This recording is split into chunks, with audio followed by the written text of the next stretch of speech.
Okay. Thank you.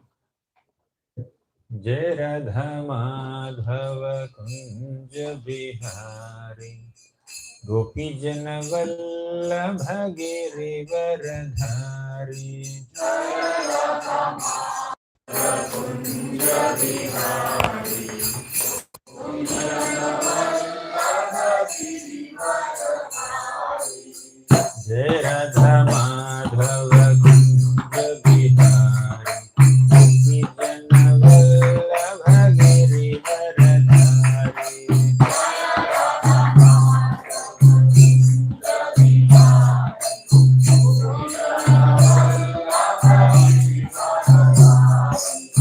जय राधा माधव कुंज बिहारी गोपी जन वल्लभ गिरिवरधारी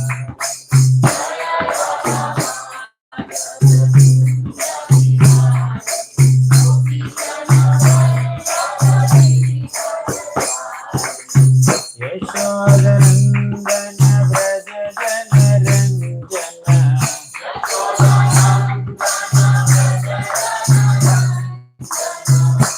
यशोदनंदन व्रज जनरंजना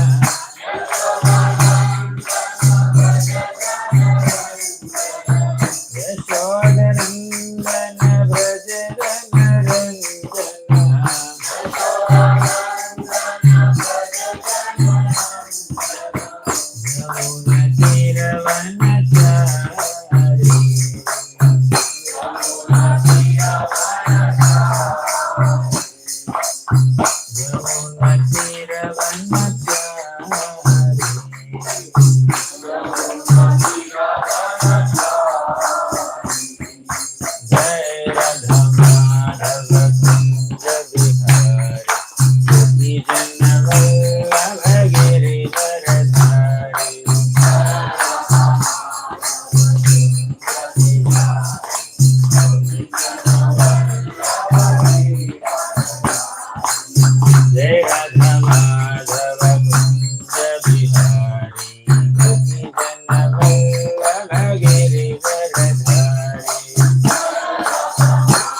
परमहंस परिव्राजकाचार्य अष्टोत्तर शत श्रीमद् हिज डिवाइन ग्रेस अभय चरणारविंद भक्तिवेदांत स्वामी प्रभुपाद की जय। ओम विष्णुपाद परमहंस परिव्राजकाचार्य अष्टोत्तर शत श्रीमद् हिज डिवाइन ग्रेस भक्ति सिद्धांत सरस्वती ठाकुर प्रभुपाद की प्रेम से कहो श्री कृष्ण चैतन्य प्रभु नित्यानंद श्री अद्वैत गदाधर श्रीवासादि गौर भक्तवृंद की श्री श्री राधा कृष्ण गोप गोपीनाथ श्याम कुंड राधा कुंड गिरि गोवर्धन की ब्रजभूमि श्री वृंदावन धाम की पुरुषोत्तम क्षेत्र श्री जगन्नाथपुरी धाम की गंगामयी की यमुनामयी की भक्ति देवी की तुलसी देवी की कलियुग पावन हरिनाम संकीर्तन की हरे कृष्ण महामंत्र की all glories to the assembled devotees, all glories to the assembled devotees, all glories to Shri Guru and Shri Gauranga.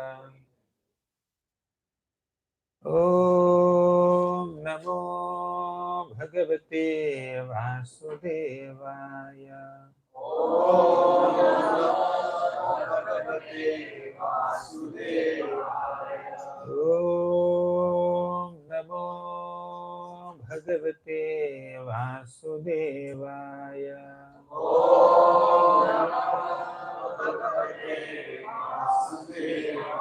Om Namo Bhagavate Vasudevaya. Om Namo Bhagavate Vasudevaya. ओमज्ञानतिमिरान्धस्य ज्ञानाञ्जनशलाकया चक्षुरुन्मिलितं येन तस्मै श्रीगुरवे नमः। श्रीचैतन्यमनोभीष्टं स्थापितं येन भूतले स्वयं रूपः कदा मह्यं ददाति स्वपदान्तिकम्। वन्देऽहं श्रीगुरोः श्रीयुतापदकमलं श्रीगुरून् वैष्णवांश्च श्रीरूपं साग्रजाता सहगणा रघुनाथान्वितं तं सजीवं साद्वैतं सावधूतं परिजनसहितं कृष्णचैतन्यदेवं श्रीराधा कृष्णपादान् सहगणा ललिता श्रीविशाखान्वितांश्च। हे कृष्ण करुणा सिंधो दीनबंधो जगत्पते गोपेश गोपिका कांता राधा कांता नमोस्तुते। तप्त कांचन गौरांगी राधे वृंदावनेश्वरी वृषभानुसुते देवी प्रणमामि हरिप्रिये। वाञ्छाकल्पतरुभ्यश्च कृपा सिन्धुभ्य एव च पतितानां पावनेभ्यो वैष्णवेभ्यो नमो नमः। नमो विष्णुपादाय कृष्णप्रेष्ठाय भूतले श्रीमते भक्तिवेदान्त स्वामिनिति नामिने। नमस्ते सारस्वती देवी गौरवाणी प्रचारिणे निर्विशेष शून्यवादी पाश्चात्य देशतारिणे। जय श्री कृष्ण चैतन्य प्रभो नित्यानंद श्री अद्वैत गदाधर श्रीवासादि गौर भक्त वृंद। हरे कृष्णा कृष्ण कृष्ण हरे हरे हरे राम राम राम हरे हरे। हरे Krishna. I'm very happy and grateful to be amongst all of you this evening in this beautiful temple of Radhanath, Jagannath, Baldev, Subhadra, and Gaurangadarshan and Srila Prabhupada.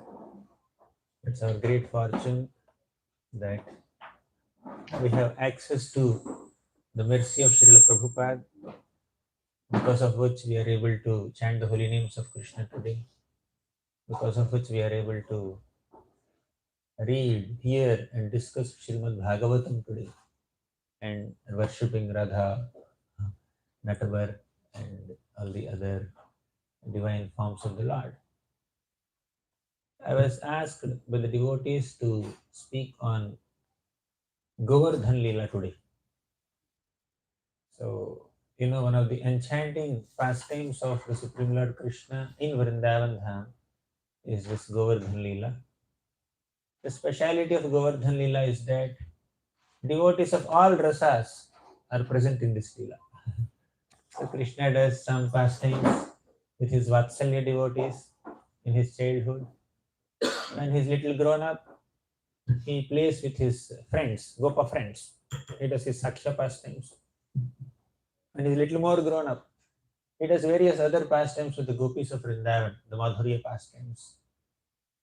And he also tends cows and does many other things. But the pastimes that Krishna does with all the devotees of all rasas is Govardhan Leela. That you can see that beautiful picture just behind you. Krishna lifting Govardhan, and under Govardhan, all devotees are there, all Vrajavasis. The Vatsalya gopis, Vatsalya gopas, the Madhurya gopis and Saksha gopas, and the cows and the calves and the monkeys and the peacocks and the bulls and buffaloes and the parrots, everybody's there in this special Leela. So Govardhan Leela has some special significance in Krishna's Leelas, especially Vrindavan Leelas. The story begins like this. One day, Krishna saw his parents, Nanda Maharaj and many other elderly Gopas and Gopis, making some elaborate arrangements, preparations for some ceremony. So Krishna went and asked Nanda Maharaj, Nanda Maharaj, what are these arrangements for? What are you preparing? Is there some ceremony happening here? Are you conducting some sacrifice, yajna, or some other kind of ritual? Is this mentioned in some Puranas, some scriptures, or is it traditional? What exactly is the origin of this whole ceremony that you are conducting? May I know? Then our Nanda Maharaj did not respond. He was thinking small child. Krishna was 7 years old at that time. Okay, like our little Shivam, 7-year-old boy. So Nanda Maharaj felt that what can this little child understand? He kind of kept quiet. Then Krishna said, Father, you should not keep any secrets in front of your family members. Okay, so family members and friends are supposed to know all secrets. So you should tell me. Don't think that I will not understand. I will understand. You should tell me. Then Nanda Maharaj said, my dear child, this is a ceremony called Indra Puja. And Indra is the king of heavens. He is also the lord of rains. And we need rains to grow grains. Without grains, we cannot live, survive. Therefore, it is our responsibility to worship Indra and express our gratitude to Indra. As an expression of gratitude, we are doing this puja to Indra, the king of rains, the king of heaven. Then Krishna spoke something which is popularly called as Karma Mimamsa philosophy, which he himself is never convinced of, which the Brajavasis never understood also. Okay, what he spoke, just like that. In short, what did he mean? He was saying that we are working and we are getting results of our work, right? And what is the role of Indra here? As an appointed administrator of this universe, his job is to bestow rains. Just like in one state, there are multiple ministers. Somebody is an irrigation minister, somebody is finance minister, somebody is home minister, and there are many other kinds of ministers who oversee the administrative activities of a state, of some place. So they are doing their job. Similarly, to run this entire universe, we need some administrators, some managers. They are called the devatas. Somebody is given fire department, Agni. Somebody is given creation department, Brahma. Somebody is given rain department, Indra. Water bodies department, Varunadev. And wind department, Agni. Criminal department, Yamaraj. So like that, there are different devatas to run the affairs of this universe. And Indra is supposed to do his duty. And why we should bribe him for performing his duty? So that was his question. So, and we are doing our work and we are getting results. We don't have to pay anyone. We don't have to pay tributes, or we don't have to offer any special worship or special puja to Indra. But why Krishna is saying all this? Because Krishna is the super soul, the Paramatma within the hearts of all living beings. Krishna said in Bhagavad Gita, Sarvasya chaham hridi sannivishto mattah smritirjnana vapohanam cha. I stay within the hearts of all living beings as Paramatma, as super soul. Ishvaraha sarva bhutanam hriddeshe arjuna tishtati. That Ishvara, the Supreme Lord, stays within the hearts of all living beings. Sarva bhutanam, with all living beings. Bhuta is not ghost. Okay, Bhuta is living being. So Krishna stays within the hearts of all living beings, including the devatas. Okay. Hare Krishna. He's very eager, enthusiastic. So he stays within the hearts of Indra also. Heart of Indra and Chandra, Varuna, Vayu, Surya, Yama. He stays within everybody's hearts. So in Krishna, who is staying in Indra's hearts, he understood that Indra is very proud. Krishna completely understands our needs and moods and deeds. So he understood that Indra is very puffed up, very proud of his position as the king of heaven. He is very proud of his position, his material opulence. So I must humble him. and already he is proud and people are worshipping him and he will become more proud. So Krishna is concerned. You understand? Krishna is the supreme father of all living beings. It is said that Aham Bija Pradah Pitaha. The other day we were discussing elaborately on this topic, how Krishna is the supreme father. Aham Bija Pradah Pitaha. Just like when there is some shortcoming on the part of a child, the father wants to rectify the mentality of the child, right? When the child is having some shortcomings, is falling short of some things, is not behaving properly, then the father definitely becomes very concerned about the child and does the needful to rectify the mentality of the child, isn't it? Similarly, Krishna, although he is playing the part of a child, he is the supreme father. He is the supreme lord. And one of his devotees, Indra, is exhibiting some kind of wrong consciousness, bad consciousness. So if we have certain shortcomings, if we are less talented, if we are not rich, Krishna wouldn't mind. But if you are arrogant and proud, Krishna will feel concerned. So Krishna became very concerned about Indra's mentality. He wanted to humble Indra. Therefore, Krishna thought, let me stop this worship.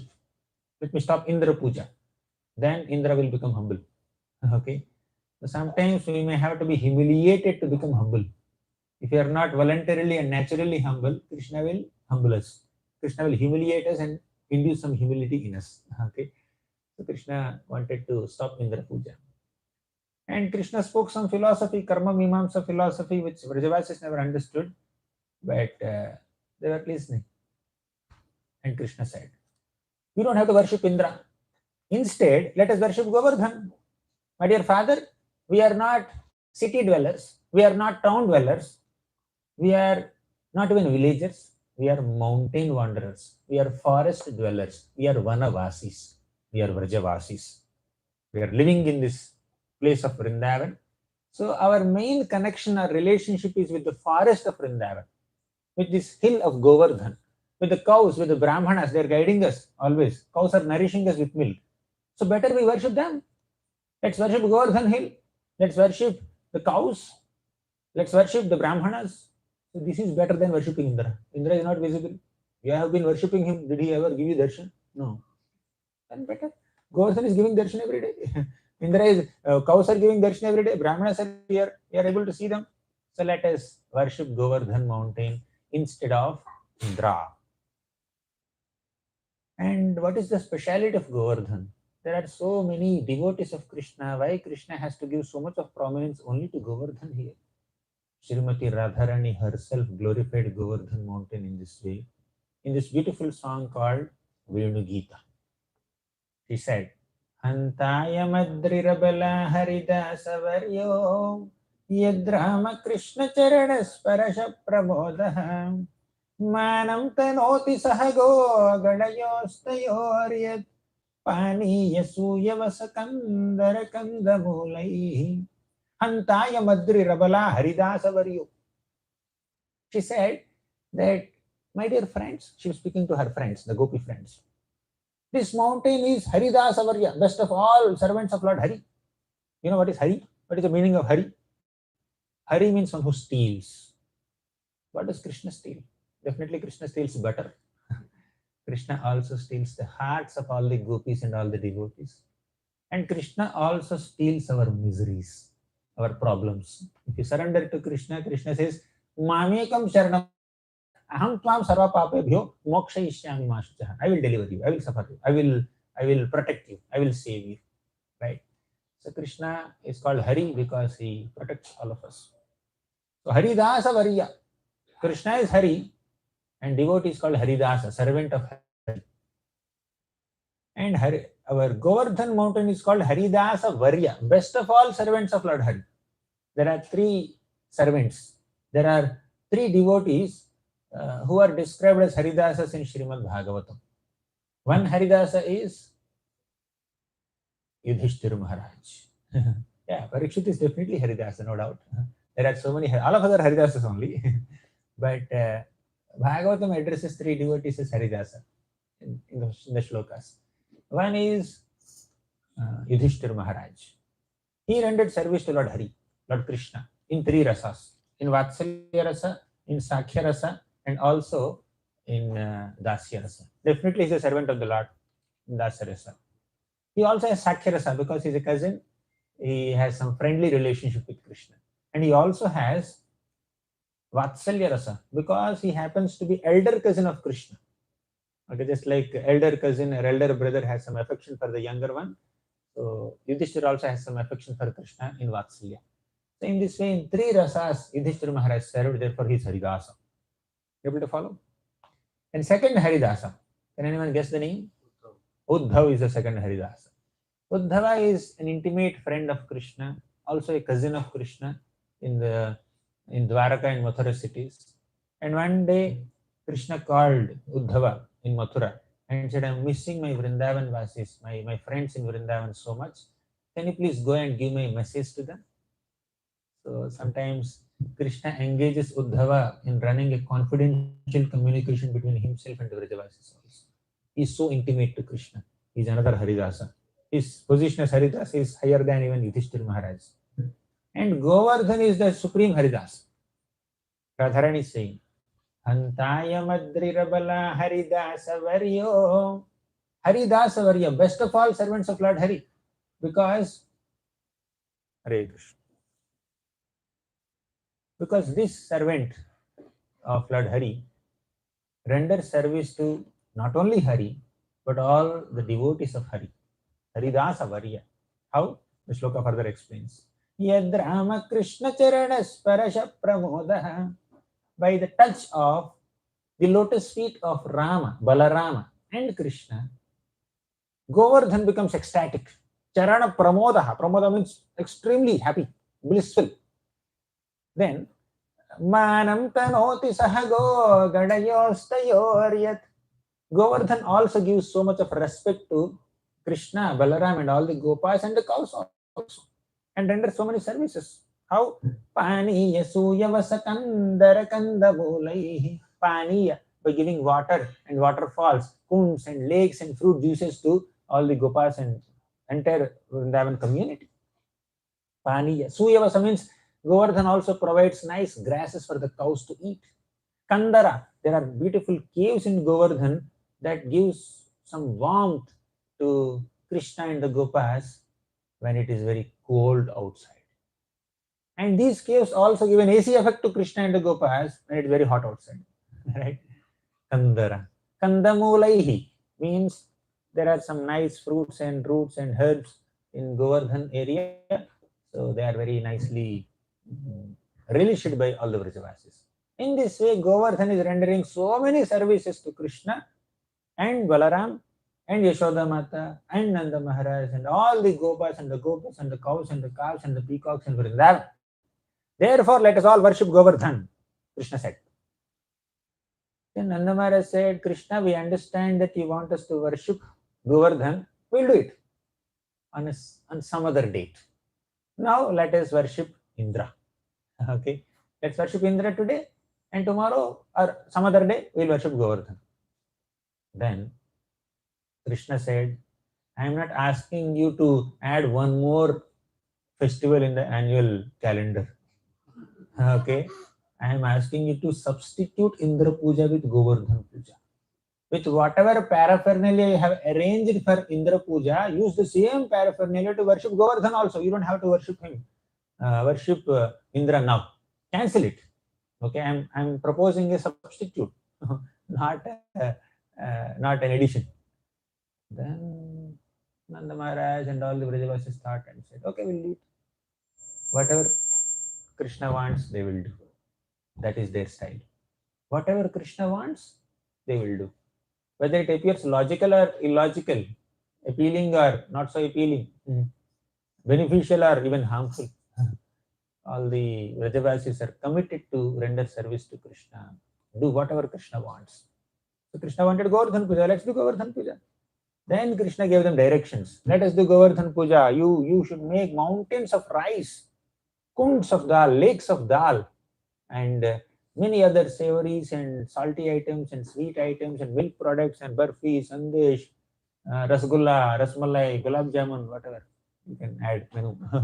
whatever, pizza, burger, in those days it was not there probably, but whatever maybe food items, he please took wonderful preparations and offered it to Giriraj. Giriraj means the king of all mountains, Govardhan mountain. So Govardhan, why Govardhan is called Govardhan? Vardhan means to develop, to nourish, to improve. So Go means cows. Govardhan is called Govardhan because Govardhan is popularly known as nourisher of cows. And Krishna is Gopal. Because Govardhan is nourishing cows, Gopal loves Govardhan so much. And Gopis love Govardhan so much. Gopas love Govardhan so much. Okay. So Krishna said, let us worship Govardhan mountain. And he gave directions. And according to the directions of Krishna, all the Gopas and Gopis made all kinds of preparations to offer to Giriraj. And they were offering bhoga to Giriraj on all sides. Okay. And Krishna also told them, let us circumambulate Govardhan. Let us do Govardhan Parikrama. And while doing Govardhan Parikrama, all the Gopas and Gopis were discussing Harikatha. They were glorifying the pastimes of Krishna. One Gopi says, who killed Putana? Another Gopi says, in a singing tone, it is Krishna who killed Putana. Who liberated Shakatasur? Krishna liberated Shakatasur. Who uprooted the Yamalarjuna trees? It is Krishna who did it. So like that, they were discussing the pastimes of Krishna. They were singing the glories of Krishna and chanting the names of Krishna. And they were happily circumambulating Govardhan mountain. And as they were circumambulating Govardhan mountain, their ecstasy is increasing, and they were saying that this is the best festival we have ever celebrated in Vrindavan so far. All the Vrajavasis are so excited. And to excite them more, you know what Krishna did? He manifested as the mountain god on top of Govardhan hill. He sat there in a four-handed form. And he said, I am the mountain god. I am Lord Govardhan. You please offer everything to me. So make all your offerings to me. Offer your prayers. I will bless you. And all the Vrajavasis on all sides of Govardhan mountain, they were astonished to see this mountain god. Krishna, as a 7-year-old cowhead boy, is also present amongst the Vrajavasis, doing Govardhan Parikrama along with them, and is also present on top of the mountain as a mountain god. And all the Vrajavasis were so excited. They were thinking, we have been worshipping Indra since so many years, but Indra never gave his darshan. We could never see Indra. And here is Govardhan mountain. We are just worshipping him for the first time, and he is giving darshan. He is talking to us. He is visible to us. All the Vrajavasis became so excited. They made all offerings to Krishna. And Nanda Maharaj offered offerings to Govardhan. And Nanda Maharaj offered obeisances and said, oh Giriraj, I have only one prayer. Please keep Krishna and Balaram happy always. That's the only prayer. That much they love Krishna and Balaram. In this way, they celebrated Govardhan Puja. And Govardhan started eating, the mountain god started eating all the food preparations that they have offered to Govardhan from all sides. He's just gulping everything. And he finished everything. And he said, I want more. What did he say exactly? Aniyor. He was saying Aniyor, Aniyor. And they don't have anything. Whatever they have cooked, they have kept in front. And that too, it's not just one little plate. It's like big quantities of food. But then the devotees offered tulasi leaf. And Govardhan is satisfied. And after eating everything, consuming everything, he again manifested everything in front of them. This is how the Lord eats. You offer him, he will accept it, sometimes with his glands, and in this case, physically also he accepted it, but he again manifested it back, right? So this prasad, which is manifested back, is distributed to everyone. So Krishna said you should distribute it to everybody. You should offer it to even brahmanas, beggars, even dogs also. Everyone should be sufficiently, profusely fed with sumptuous prasad. So, and what about Gopuja? There are lakhs and lakhs of cows in Vrindavan. It is not practical to worship all the cows. So, they selected one cow as a representative of all cows, and the Vrajavasis started doing arati to the cows. right, offering worship to the cows. They dressed the cow in very nice, fine silken garments, and also decorated the horns of the cow with some golden caps and the hooves also. So in this way, so nicely decorated and worshipped by all the Vrajavasis. So thus the Vrajavasis had a very, very happy festival. And this is best festival that they have ever celebrated. Everyone was praising Krishna. This is wonderful festival, amazing festival. And they went back to their homes. Everybody was happy, extremely blissful, except one person. And that is Indra. Indra was not happy. Indra came to know that the Vrajavasis did not worship him that year. And Indra became furious. Right? He was shouting, yelling, screaming at the top of his voice. How did these Vrajavasis become so arrogant, so proud that they stopped worship of Devatas? They were doing Deva Helanam. They are trusting the words of a talkative, mere 7-year-old child, and they are insulting the Devatas. They are dishonoring the Devatas. Do they think that they can survive by neglecting the Devatas? They are too proud of their prosperity. When we are proud, we can see pride in others also. Because Indra was so proud of his material prosperity, he was perceiving that Vrajavasis are so proud of their material prosperity. Atmavan manyati jagat. The way you are, you perceive others. So Srimad Bhagavatam describes that Indra is experiencing this disease at that moment. You know what was the disease? Ishamani syndrome. Okay, special disease. Ishamani syndrome. Isha means controller, master, and the boss. Mani means esamante. They think like that. To consider oneself as the controller, master, proprietor, enjoyer is Ishamani syndrome. And Indra is suffering with this disease. And the disease has gone to peaks. It has gone to 3rd grade or 4th grade or whatever may be the grade. Okay. So he's suffering because of this false ego, false prestige of being the provider of rains. When we are proud, Krishna cannot be happy. Krishna does the needful to humble us. So our Vaishnava scriptures say that we have to be humble. Trinadapi sunichena tarorapi sahishtuna amanina manadena kirtaniya sada harihi. Trinadapi sunichena tarorapi sahishtuna. So the Vaishnava scriptures recommend that we should not be proud, but we should be very humble. We should not be agitated, but we should be very tolerant, like a tree. Take example from a tree. And we should respect everyone, and we should not hanker for being honored by others. Right? So this is the nature of devotees, spiritualists. But Indra's mentality is different. He's expecting honor. He's expecting worship from the Vrajavasis. Not only is expecting honor from others, he is also intending to harm them if they are not honoring him. That's another biggest issue.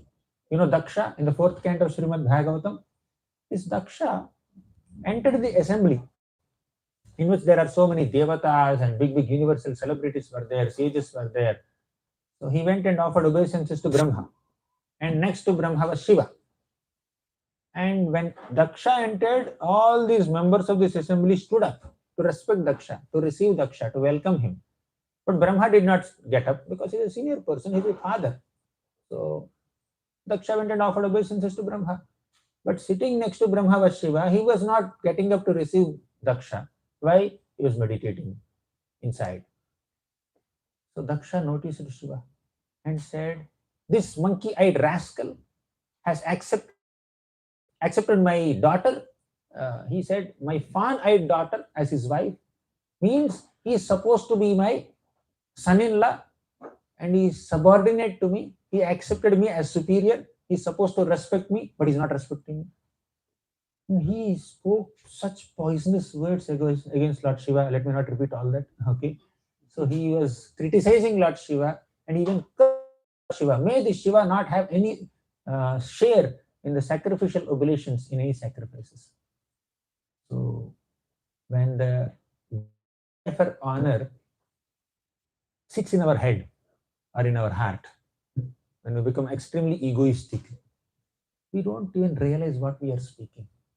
We don't even realize whom we are speaking to, in front of whom we are speaking. Are we also publicly displaying? So even publicly also they display anger. So here is Indra, who is also having a similar mentality like Daksha, or maybe a little more severe. Daksha just criticized Shiva, cursed Shiva, and left the assembly. But Indra wanted to destroy all the Vrajavasis. He went into destructive tendencies. He said, this talkative boy, 7-year-old kid, his words are given more value than my worship. And please understand, just 7 years back, when Mother Earth was overburdened by so many demonic forces, she went to Brahma, and Brahma also took Indra, Chandra, Varuna, Vayu, all these great devatas were there accompanying Brahma. They went to the shore of Milk Ocean and they offered prayers to the Lord, and they prayed, they begged for the descent of Krishna, and now Krishna descended. Just 7 years passed and Indra forgot everything. He forgot. I am the one who requested, means I am also amongst those people who requested, who begged Krishna to appear on the planet to reduce the burden of earth by killing the demons. But Indra forgot that. Indra forgot the source of his powers. This is pride. When we are very proud, we cannot recognize the very source of our powers because of which we are proud. Our powers will make us proud. Our facilities, our positions, our possessions, our ranks, our influence, whatever we may have, we can make us proud. But how did we attain all of them? What is that source? So when we are proud, we even demean and disrespect the very source of all the blessings that we have. Okay, no gratitude. To help the devatas, to kill the demons, the Supreme Lord descends on this planet several times in different avatars, different forms, and now that Krishna descended to protect all of us.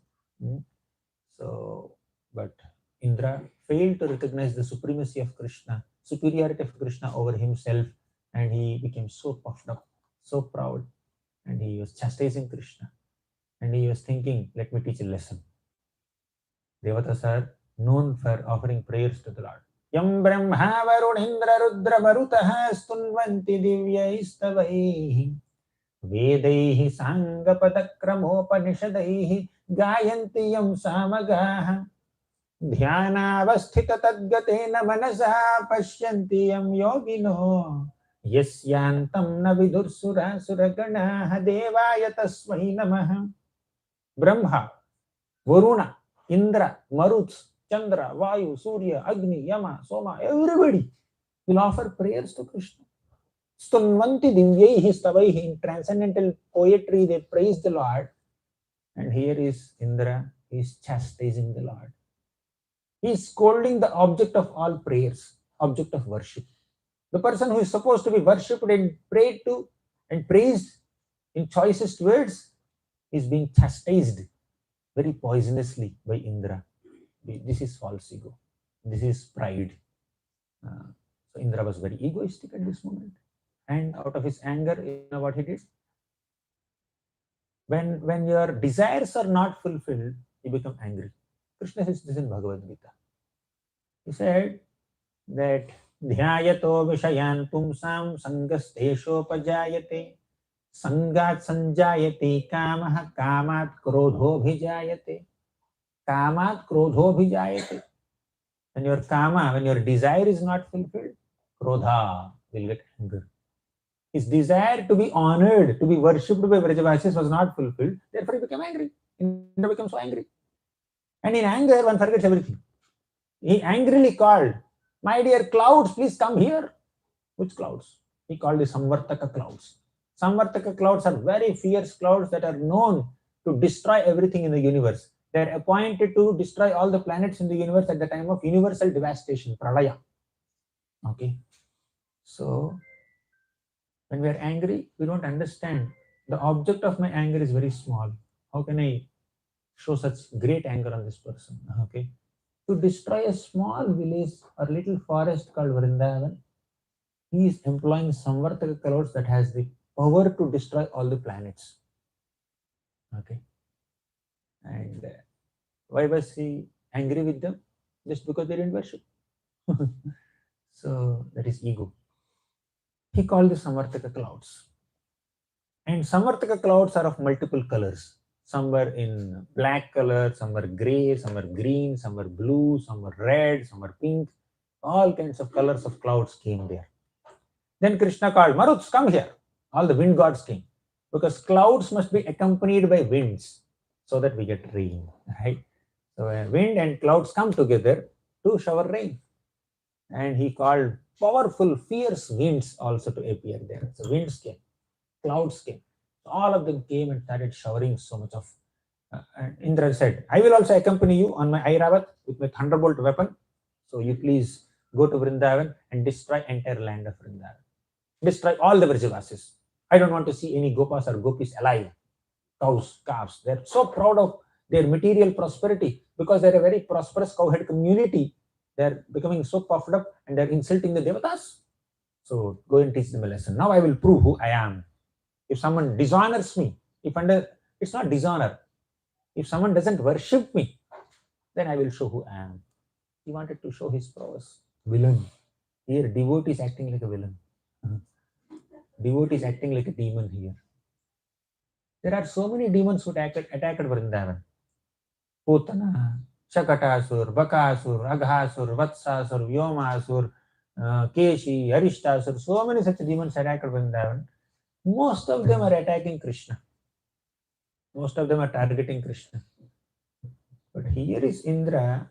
He wanted to kill not only Krishna, but entire Vrindavan community of cowheads. You understand?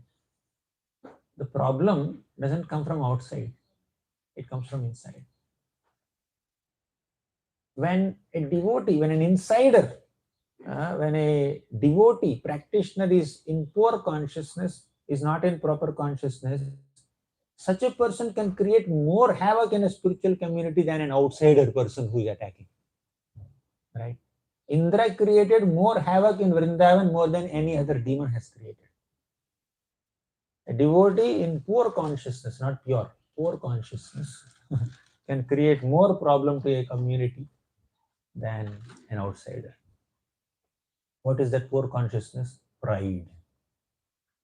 Pride blocks our progressive journey towards Krishna's lotus feet.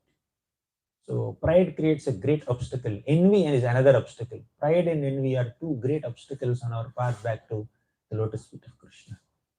So unless we consciously remove the pride and envy from our hearts, we cannot understand Krishna Tattva. We cannot understand Krishna Leela. We cannot chant Krishna Nama properly, and we cannot attain Krishna. As simple as that. So Indra was so proud. He wanted to destroy entire village of Vrindavan. He had sent the Samartaka clouds, and the Samartaka clouds were creating havoc in Vrindavan.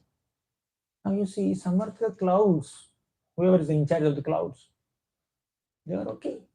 They're not bad people. Wind gods, they are also not bad. But because the leader is in poor consciousness and these followers are obliged to follow the instructions of the leader who is in bad consciousness. So when a subordinate submits to an arrogant master, sometimes the subordinate is obliged to do something which he doesn't want to do also. Okay. Here is Indra, who is in very, very degraded consciousness, and he is appointing his own subordinates in a destructive work, which they themselves never volunteered to do. Okay.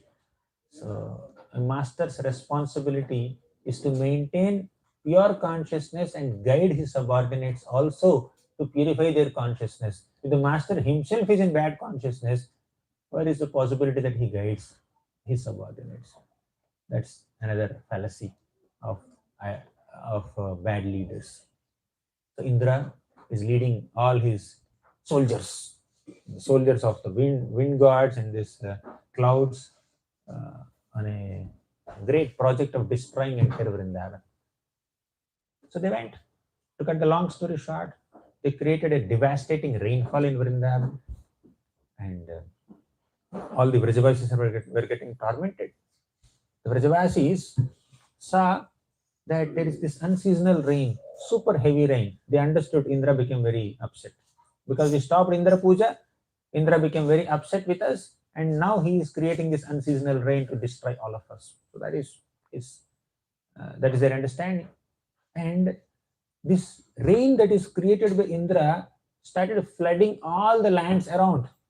They could not even understand the difference between highlands and lowlands. Everything became submerged in water, and people could not stay in their homes, and all the cows were tormented. Cows have that some hanging flesh below the necks, right? So underneath their necks, they were hiding their calves. They were giving shelter to their calves to protect them. And some cows had miscarriages, some cows fainted, some cows became very unconscious, and they even died also. Now, how to understand all this? How can this rain cause so much of havoc in Vrindavan?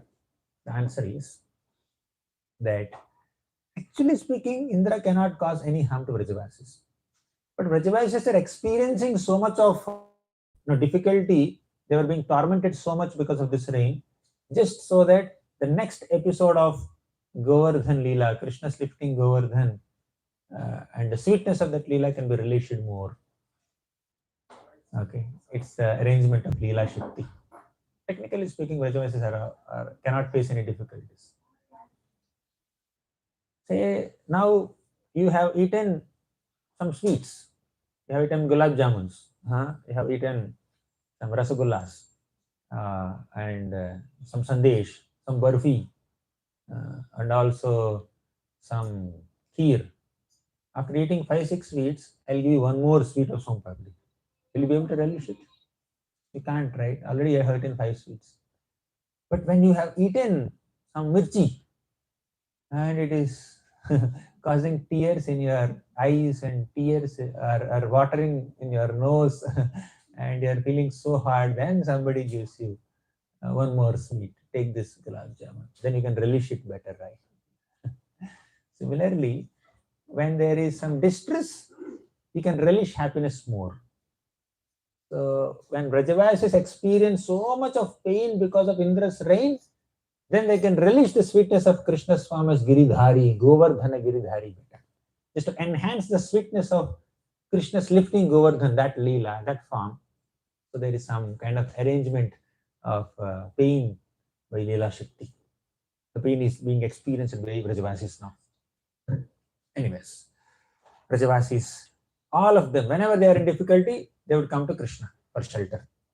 They pray to Krishna. That we were discussing. Krishna rakshatu no jagatraya guru Krishnam namadhvam sada Krishne nakhila shatravo vinihita Krishnaya tasmai namah Krishna deva samuthitam jagadidam Krishnasya dasospyaham Krishne tishtati vishvameta dakhilam Hey Krishna rakshasvamam. So Krishna is the supreme protector of all his devotees, and he also promised in Bhagavad Gita, Ananya Sintayanto Mam Ye Janaha Paryupasate Tesham Nityabhiyuktanam Yogakshemam Vahamyaham.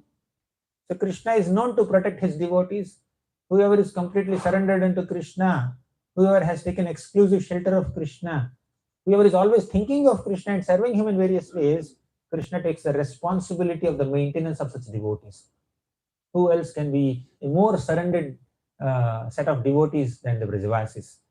Vrajavasis are completely surrendered to Krishna, and Krishna understood, I must protect the Vrajavasis. He understood it is Indra's pride, it's a display of Indra's extreme pride, so I must teach Indra a lesson. So Krishna tied his waistcloth little tightly, and he came out of Nanda Bhavan, and he ran towards Govardhan mountain. From Nanda Bhavan to go to Govardhan mountain is quite some distance. But Krishna did it. It was raining so heavily, Krishna ran towards Govardhan, but not a single drop of rain fell on Krishna's body. He was totally dry. not wet at all. So just to prove to Indra, Indra, your rain cannot even touch me. And your rain cannot even touch my devotees also. I'm going to lift Govardhan now. Whatever rain has touched the Vrajavasis so far is only to enhance the pleasure of Krishna's Leela. That's the only thing. Just to give little mercy so that they can understand sweetness. They can relish the sweet better. That's the only purpose of all this pain. Otherwise, Vrajavasis can never experience any pain. So Krishna went and lifted Govardhan. They wanted to lift Govardhan.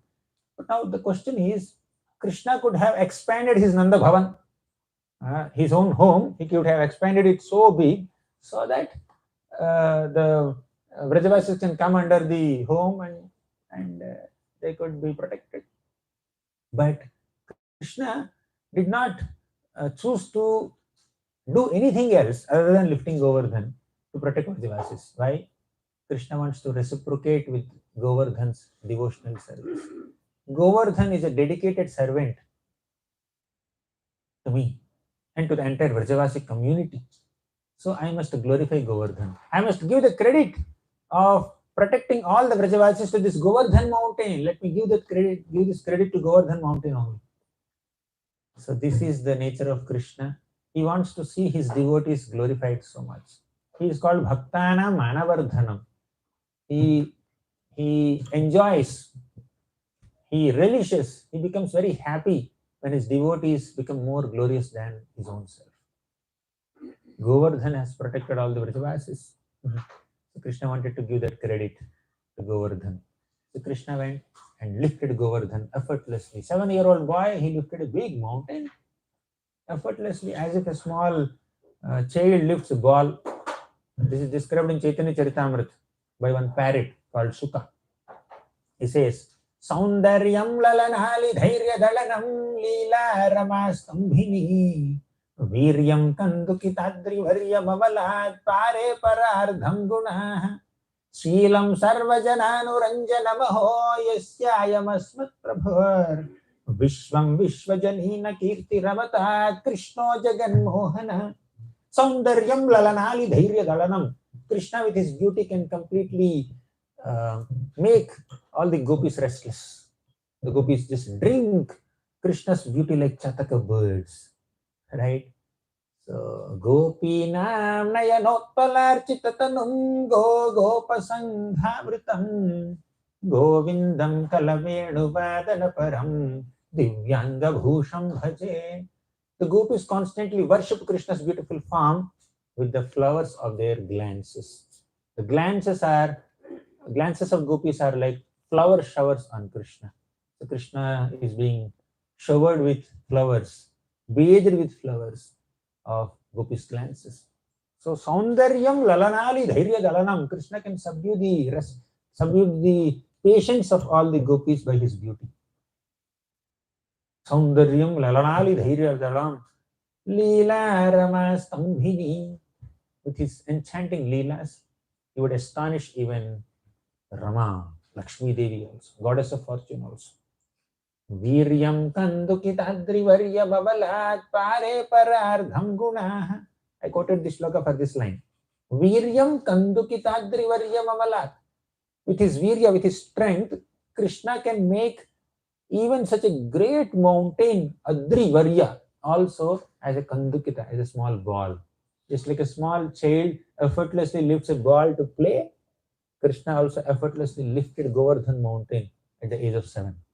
Just like a baby elephant effortlessly lifts a sugar cane, Krishna lifted Govardhan mountain so easily. So he lifted and held it like this. And when Krishna lifted Govardhan mountain, a little portion of rock got disconnected from Govardhan, and Krishna went and stood on top of that rock and held this mountain so that he has some stage. He's very small, right? 7-year-old boy. If he looks like this, how will people speak in? They'll have to bend their heads. So Krishna stood on a nice stage and he lifted that mountain, and everyone had a very nice space for them to stand and see Krishna nicely. Okay. So Krishna was giving darshan to everyone. And Krishna invited all the Vrajavasis, Yashoda Mata, Nanda Maharaj, Rohini Mata, Balram, Gopas, gopis, cows, calves, all of you, please come under Govardhan. Because you have worshipped Govardhan with so much of love and devotion and affection, Govardhan is giving all of us shelter. Please come. Don't hesitate. Why are you looking so astonished? Please pick up whatever paraphernalia you have, whether it is food items or whatever it may be. Just come on under Govardhan till rain subsides. This is the Chhatri. This is the umbrella. Right? Raghunath Das Goswami describes this so nicely, so ecstatically.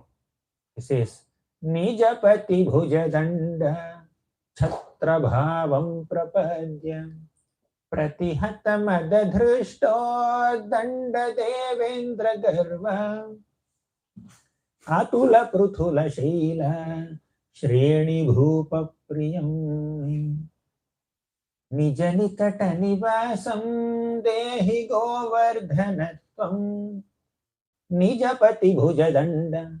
Nijapati means one's own master. Bhujadanda. So one's master. Who is that? Krishna. Who is Govardhan's master? Krishna. Govardhan is the devotee. Krishna is the master. Nijapati bhujadanda. So Krishna's shoulder, Krishna's hand acted like a danda. Stick. Okay. Chhatra bhavam prapadya. This finger, not this finger. So Chhatra bhavam prapadya. Govardhan became a Chhatri.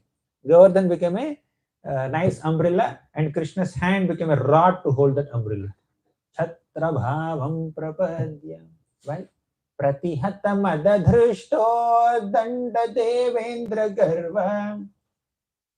For the purpose of destroying the pride of Indra. Uddanda devendra garva. This Devendra, the king of all devatas, is Uddanda, very stubborn, garva, very proud. Right? Pratihata, to destroy that pride, the Supreme Lord Krishna made his hand as a handle and Govardhan mountain as a umbrella. Right? Pratihatam adadhrishto danda devendra garva atula pruthula shaila shreni bhupa priyam nija nikata nivasam dehi govardhanatvam atula pruthula shaila. Atula means there is no comparison to this wonderful mountain. Pruthula Shaila, this great mountain has absolutely no comparison. We cannot compare any other mountain with this Govardhan mountain because the glories of Govardhan are unsurpassable, inconceivable. Krishna is personally glorifying because Govardhan has rendered so many services to the Vrindavan community. Paniya Suyavasa Kandara Kandamulaihi, sometime back we were discussing. To reciprocate with Govardhan service, Krishna wanted to glorify Govardhan as the protector of entire Vrajavasi community. So Krishna lifted Govardhan and he invited all of them, please come, don't worry. Okay, Govardhan will not do anything, it will not fall, don't worry. So all the Vrajavasis came in.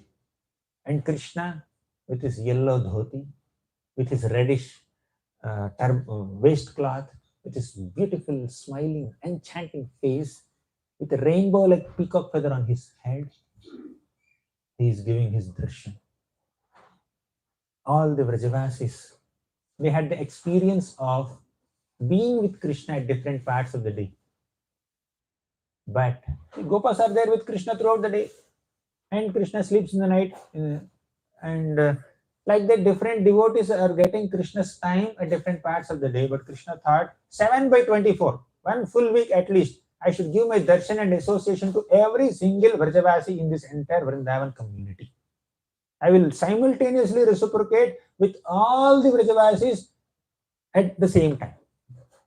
So he lifted Govardhan mountain, and some devotees came and stood next to Krishna closely. Some were a little away from Krishna naturally, and some are behind Krishna, some are on the left side of Krishna, some are on the right side of Krishna. But wherever they are under Govardhan mountain, every single Vrajavasi is getting the same experience of seeing Krishna face to face and seeing Krishna smiling at them, piercing their hearts. So piercing means in a positive way, by the way. Right? Actually, nourishing their hearts, that's a better word. Nourishing their hearts with his loving, pleasant glances. So all the Vrajavasis became so enchanted and attracted to Krishna. But Mother Yashoda, being a mother, was so anxious about Krishna. Krishna, you are very naughty. You are extremely mischievous. You are so restless. Why did you stop Indra Puja? Why did you inaugurate this Govardhan Puja now, suddenly? Because you stopped Indra Puja, Indra became so angry and he created this devastating rainfall in Vrindavan. And now I have to see you lifting this heavy mountain on your hand. How can a mother tolerate seeing her child doing heavy weightlifting? Right? I cannot see. Her problem is not that her property is getting destroyed. See, Nanda Bhavan is getting destroyed there. It will not. See, my property is getting destroyed. I was in the middle of something before this rain came. So she was not concerned about it. How can I see you holding this heavy weight? That's her concern. Then Krishna said, my dear mother, I am not at all holding any heavy weight, because all of you have worshipped Govardhan with great sincerity, with great love and devotion and affection. Govardhan became so light. I am merely touching the bottom of Govardhan with my little finger. You see, Govardhan is so light, not at all heavy. Govardhan is actually floating in the sky. Yashoda Mata felt that, hope Krishna's words become true. And she offered a prayer to Govardhan. My dear Govardhan, if I have worshipped you sincerely, just offer me one benediction. May you not be so heavy on the little finger of my little Krishna. May you just float on your own. May you be light. Don't exhaust Krishna. So she offered a prayer. Then Madhumangal came and said, Batu. He said, Mother Yashoda, why are you worrying so much?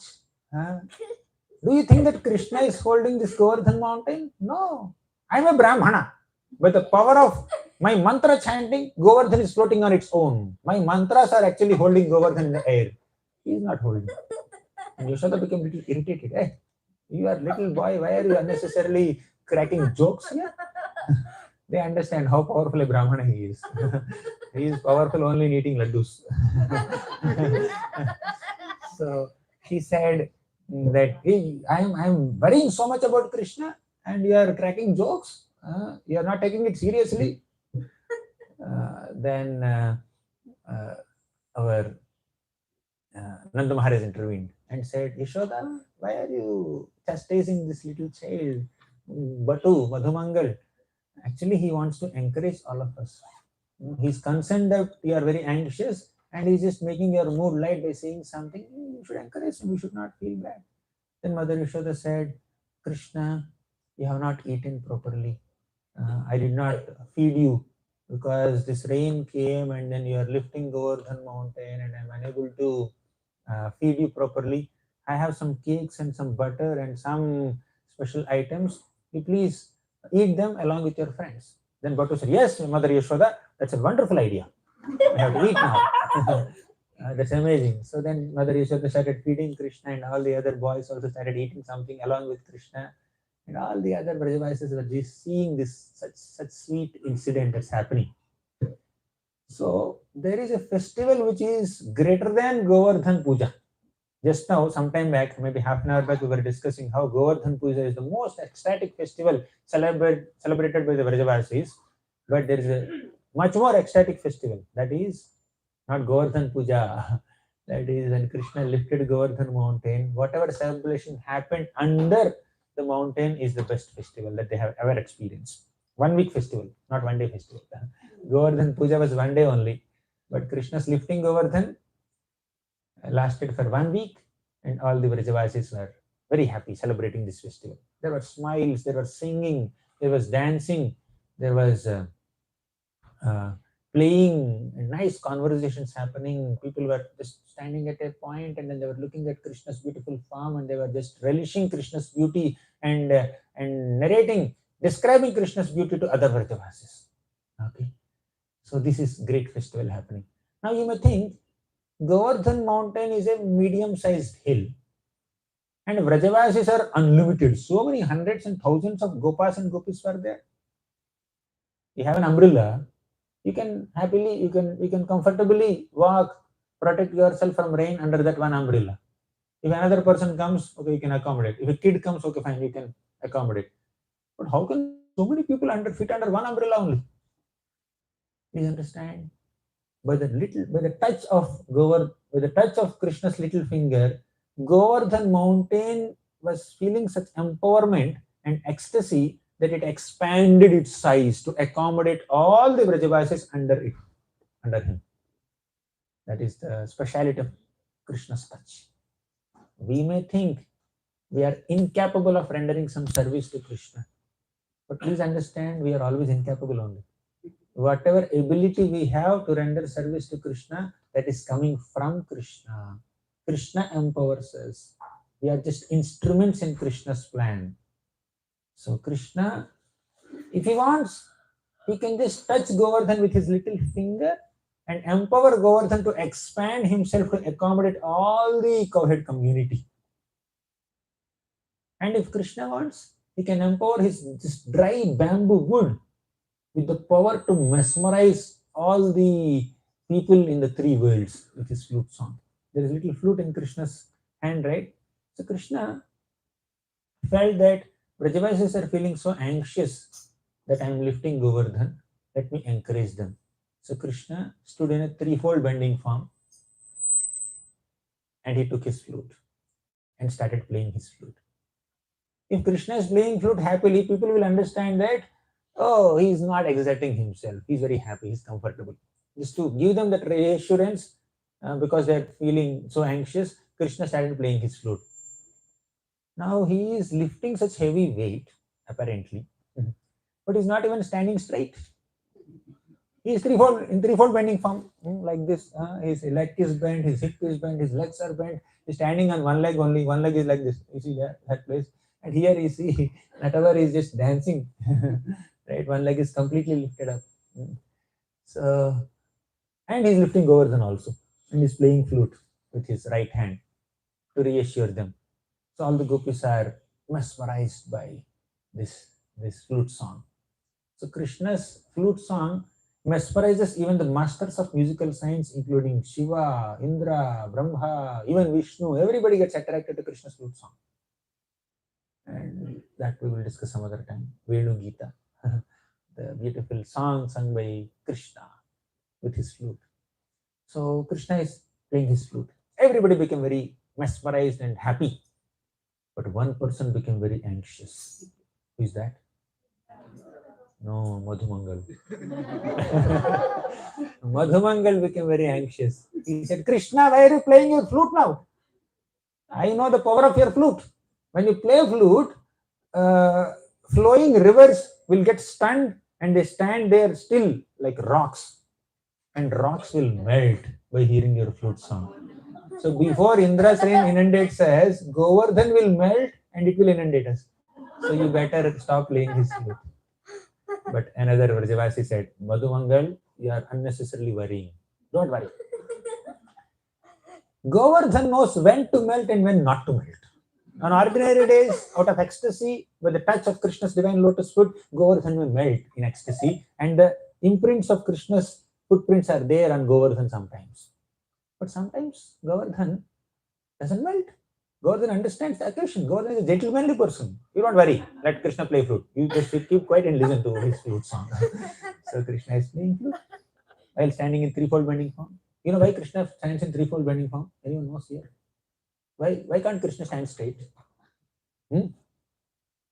Because Krishna is carrying heavy weight. Not heavy weight of Govardhan. Krishna is standing with a heavy weight of his own sweetness. Krishna is overloaded with his own sweetness that he cannot stand straight. He has to bend down. Second reason. Krishna is overloaded with the intense prema of Srimati Radharani. So much shower of prema is falling on Krishna from Radharani's glances and her services. Krishna is unable to reciprocate with that or withstand it, and he just bends. He just stands in threefold bending form. So too much of prema, too much of Radharani's prema. And also when Radharani stands next to Krishna, Krishna wants to bend towards her. Not like this, but towards her. So that's why Krishna stands in a threefold bending form, and he's just playing his flute nicely, and Radharani is glancing on Krishna, empowering Krishna to lift Govardhan. As Radharani is glancing, Krishna also glanced at her, and he became a little distracted. And the Govardhan on his hand started shaking. Right? And all the Vrajavasis, all the elderly Vrajavasis became little concerned. My God, Govardhan is shaking. Maybe Krishna is getting tired. So let us support Krishna, let us help Krishna. And they took all their sticks and started supporting Govardhan from all sides to help Krishna. And Madhumangal said, "You are merely scratching the bottom of Govardhan. Right? What will your sticks do? Your sticks cannot do anything." Then Krishna gave a feedback to Madhumangal. Madhumangal, they're all elderly Gopas. Out of their fatherly affection, they want to support me. Let them think that they are holding Govardhan mountain. What's your problem? You keep quiet. Okay? So you don't give feedback to fatherly Gopas. They're elderly people. You should respect them. Right? Calm down, Madhumangal. So, and some gopis say, "Hey, Radharani, don't glance on him. He'll get distracted." And Balramji is also there, right? Next to him. So, Krishna is simultaneously reciprocating with all the gopas and the gopis and the cows and the calves, and he's giving an experience to each and every Vrajavasi that Krishna is looking at them only, no one else. So this is the speciality of Vrindavan. At the end of the day, when Krishna climbs on this tree and calls out, "Oh Hasini," all the cows will just come running towards Krishna. He says, "Surabhi, come here." And he says, "Harini, come here." So all the cows, just one cow's name he would call out, and all the cows of that brand or that breed, or what is it called, that color shade. Basically, Krishna has 108 groups of cows. He has so many cows. There are 108 groups amongst Krishna's cows. 25 are of one color. 25 groups are of one color. They are red. In red, there are multiple shades, right? Little maroon, little orangish. So this 25 shades of red color are 25 groups. Then 25 shades of black, 25 shades of white, 25 shades of yellow. So like that, he has 100 groups. And there are 8 other groups which are categorized not according to their color, but according to their face shape. Some is Mridanga Mukhi. The cow's face is like Mridanga. And some cows are like Simhamukhi. They're like little lionish kind of face. So in this way, Krishna has 108 groups of cows, and he has one Japamala, 108 beads. He would count. He'll just call out the name of one cow. "Shyama, come here." All black cows will come. So one bead. So like that, he counts the cows at the end of the day. So he would call out the name of one cow, and every cow hears around him. So in this way, Krishna also under Govardhan mountain, he did some enchanting Leela. So there is rain falling from the top. Who protected the Vrajavasis from all sides? All the floodwaters can come under Govardhan, right? However, they protected. When Krishna lifted Govardhan mountain, big mounds of earth and rocks fell from Govardhan mountain and made a nice boundary wall around Govardhan. That kind of blocked the floodwaters. But that was not sufficient. Krishna wanted to protect Vrajavasis nicely pack them up. Krishna called Anantasesha, come here. Internally ordered. Anantasesha, come here. So he came. And Anantasesha coiled around this Govardhan and made a nice protective wall so that not a single raindrop comes under Govardhan mountain. So if Govardhan is on top, Anantasesha is on 4 sides, how does light enter? Inside it's very dark, no electricity. So what's your answer? Krishna himself is so effulgent. All the gopas and gopis, they all have spiritual bodies. They have self-effulgent bodies. They don't need external lights, sun and moon. Na tad bhasayate suryo na shashanko na pavakaha yad gatvana nivartante tad dhama paramam mama. So there is no need of Surya or Chandra, sun and moon, or electricity or fire in spiritual world. The planets are self-effulgent. The personalities are self-effulgent. Okay, so much of arrangement is made to protect the Vrajavasis. What about Govardhan? Govardhan has to tolerate all this rain and thunder of Indra or what? Krishna called, Sudarshan Chakra, come here. Sudarshan Chakra came and started rotating over Govardhan.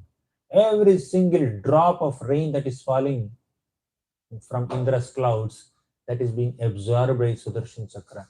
Even Govardhan also did not experience any pain. And even before also.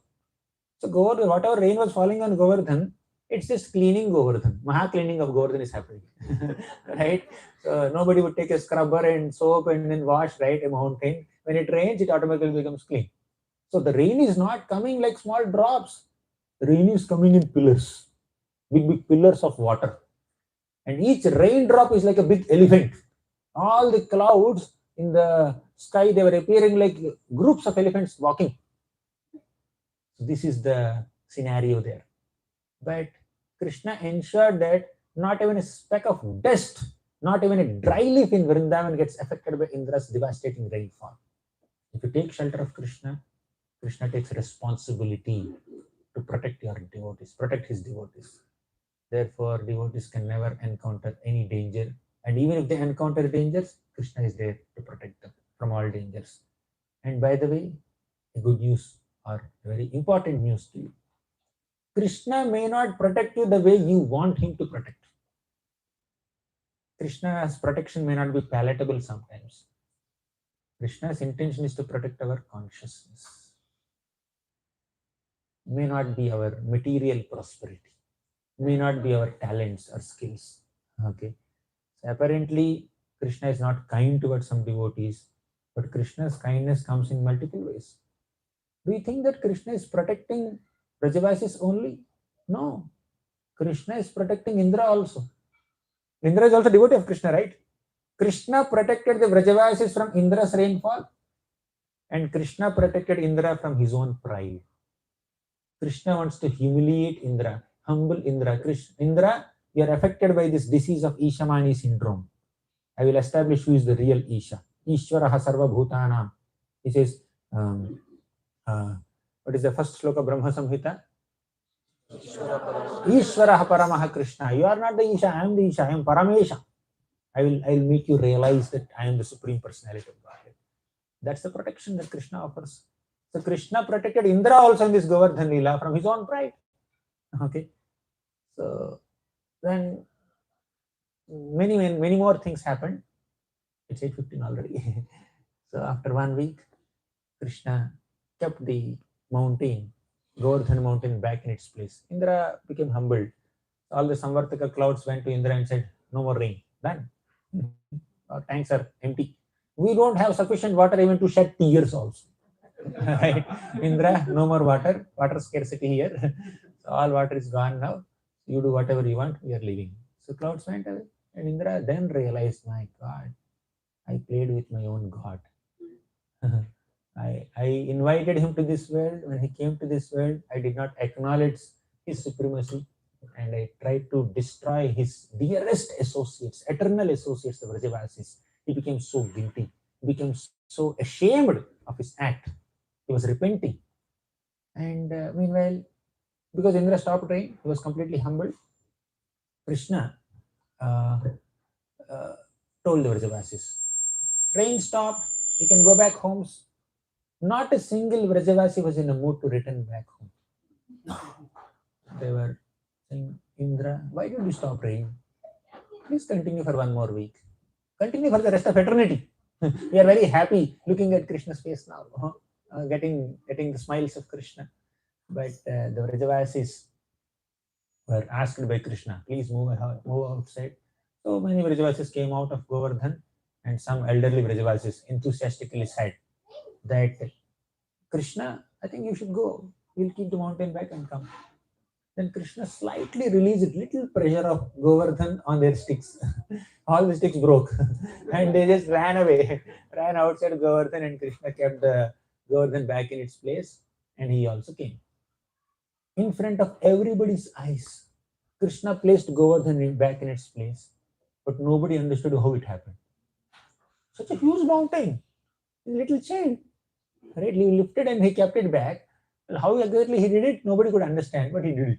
So when he came out, all the Vrajavasis came towards Krishna. They were hugging Krishna, they were praising Krishna, they were glorifying Krishna. They were just taking Krishna in their hands and throwing him up and then catching him, all the friends. And the motherly gopis came, they were embracing Krishna. Some gopis came and took the left hand of Krishna, started massaging. Okay, oh, with this hand did you lift Govardhan? Oh, you must be very tired. They were massaging, they were kissing Krishna's hand, And Krishna understood. Vrajavasis are feeling very anxious that I did so much of hard work for 1 week. So let me pacify them. He lifted his flute and started playing the flute very happily. Okay, again. Then Yashoda Mata said, Krishna, why are you playing flute now? This is the time to eat, not to play flute. So I have made this a special tambula, please take it. So she was offering this tambula and Krishna is not listening to her. He's just playing the flute. Then Yashoda Mata went to Subal and said, Subal, you are dear friend of Krishna. You give this tambula to Krishna. Then Krishna accepted it. So all the Vrajavasis with heavy hearts, they went back. Their anxiety was not in, not that what happened to my home, what happened to my treasure house, what happened to my grocery room. They were not thinking about that. They were missing, my God. 1 week we had such a wonderful time with Krishna. Now we'll be missing Krishna. This is love. Love is not measured in kilograms or millimeters or centimeters or kilometers or whatever unit. Love is measured by the amount of separation you feel for the beloved. When you miss someone, for example, a mother misses a child or the child misses mother, there is love. To the degree there is love, to the degree you miss the other person, you miss the beloved. All the Vrajavasis were missing Krishna's darshan now. And after that, Indra realized, and it's a very long story how Krishna forgave Indra and all that.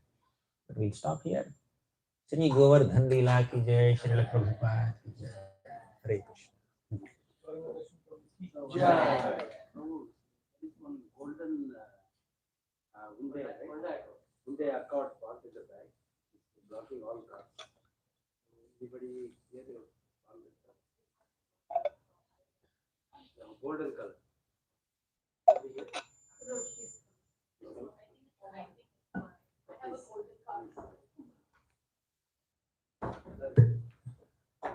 We'll conclude, or should we take some questions? Yeah, please. Yes, Mataji. We all know that Govardhan carried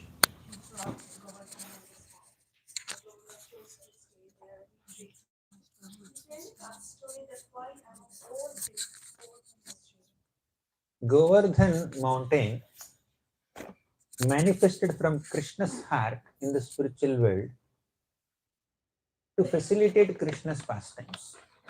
Srimati Radharani requested Krishna after one of their Rasalila episodes in the spiritual world. Krishna, I want a very nice place so that we can have pastimes. Then Krishna meditated, and from within his heart, Govardhan first manifested in the form of a small seed or whatever, and started growing into a huge mountain of some millions width and millions of miles width and height and breadth. So then Krishna tapped, because Govardhan is growing so much. Krishna's love, right? Govardhan is a manifestation of Krishna's prema in response to Radha's request. So Govardhan is expanding, and all the Vrajavasis felt, hey, this Govardhan is expanding so much. Then Krishna tapped Govardhan from top, and then Govardhan stopped there.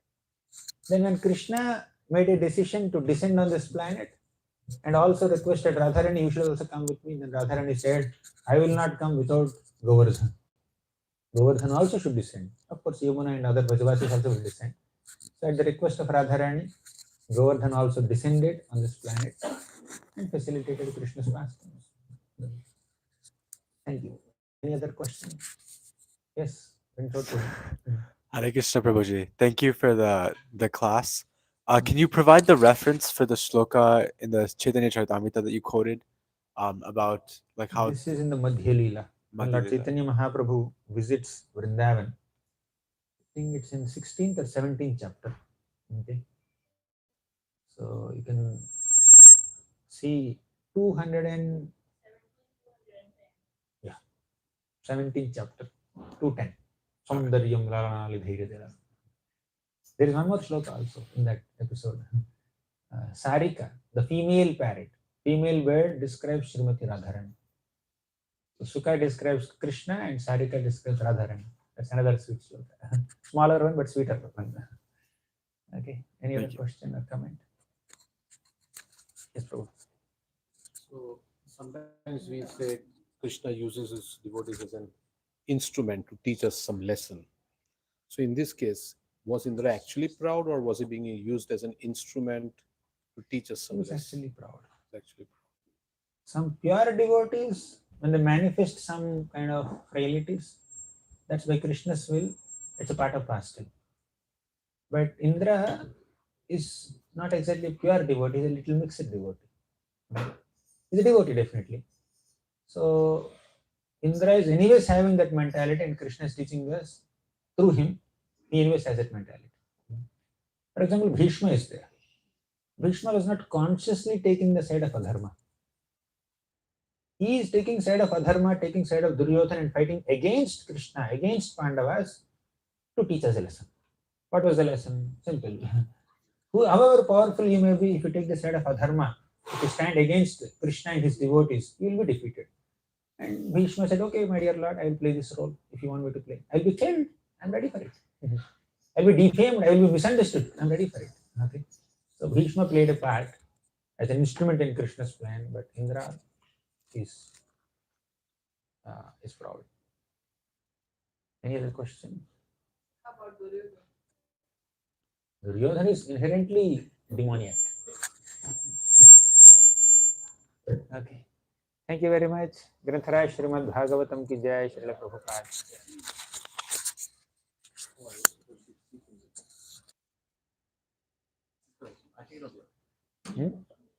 So we would like to see a couple of programs for us. Yeah. I mean, we'll set up the prashad. I just need a couple of volunteers.